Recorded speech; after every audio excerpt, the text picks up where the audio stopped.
Theme parks around the world are constantly building roller coasters.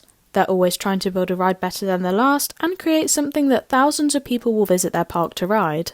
Theme parks already know how to create good roller coasters, most of the time.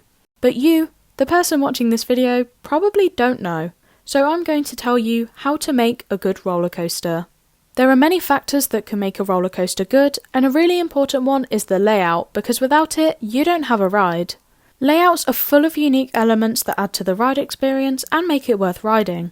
One element that can be added to rides is inversions. Some rides have a lot of inversions, like the Smiler, which holds the world record for most inversions on a roller coaster, while others only have a few, or none at all. Having more inversions doesn't immediately make a ride good, it's how these inversions are used. The inversion that's chosen needs to fit that ride. For a fast-paced, more intense coaster, the best choice would be to add a whippy inversion to keep that intensity. If you change the layout to add a much slower inversion, it would feel out of place. Just like for a slower, less intense ride, an inversion that's supposed to be fast and forceful isn't going to fit. A ride isn't all about inversions though. Adding a drop to the layout can also improve the ride. The first drop on a roller coaster is likely to be one of the first elements people are going to experience. So having a good one definitely makes the ride more interesting and shows the riders that they're going to have a good time throughout the rest of the layout. Some first drops can take your breath away or offer some incredible views, while others are focused on how steep they are. Rides with vertical or beyond vertical drops typically create a more intimidating atmosphere for riders, especially if you're held at the top of the drop because you don't know exactly when you're going to descend. Indoor drops that are in the dark can create an element of surprise for riders, such as the freefall drop on 13 at Alton Towers or the indoor drop on Soar the Ride. Both of these drops are unexpected for first-time riders, and having these drops in the dark builds suspense, which makes them even more effective. You might also add a pre-lift section to your ride.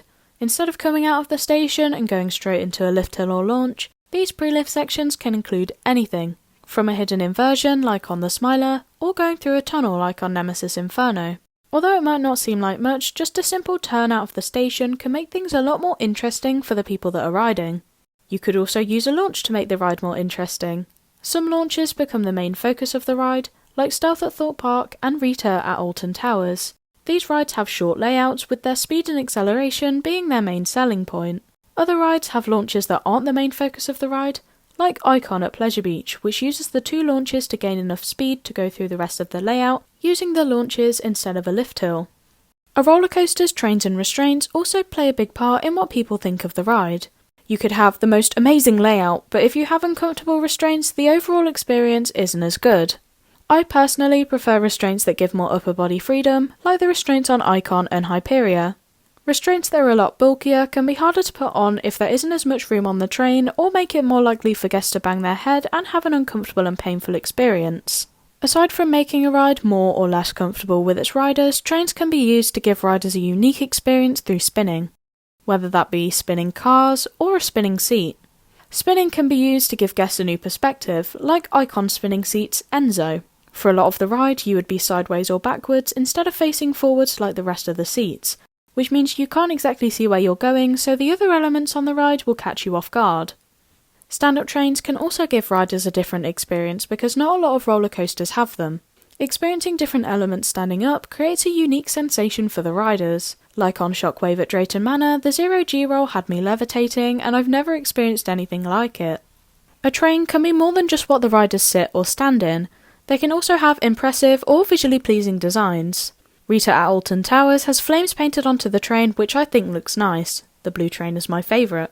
The trains on Wicker Man have a smaller version of the ride's theming piece attached to the front of the train, which is both nice to look at and helps with theming. The Swarm has trains that look like aliens, and in the dark they have glowing red eyes. Another way to enhance the ride is through theming. Theming can be used to turn what could be just a decent roller coaster into an amazing attraction. Theming can be created through the ride's soundtrack, certain smells, colour palettes, and theming pieces. Theming pieces can create near misses for riders and make the ride more visually interesting. Having a giant alien next to the ride is going to get people's attention and will make them want to ride the attraction to find out why it's there.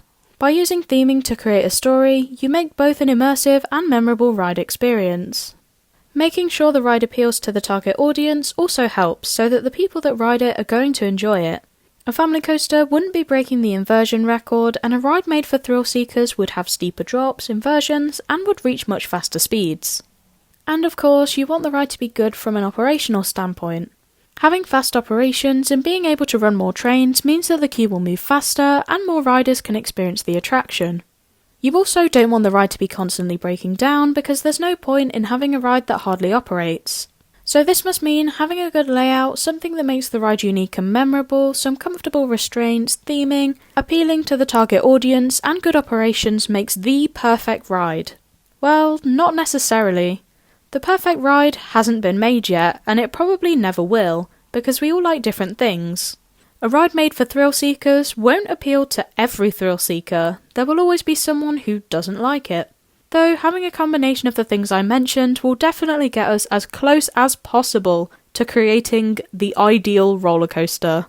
If you think I missed anything, why not let me know in the comments, and if you're interested in roller coaster content, feel free to subscribe so that you can be notified when I next upload. Thanks for watching, bye!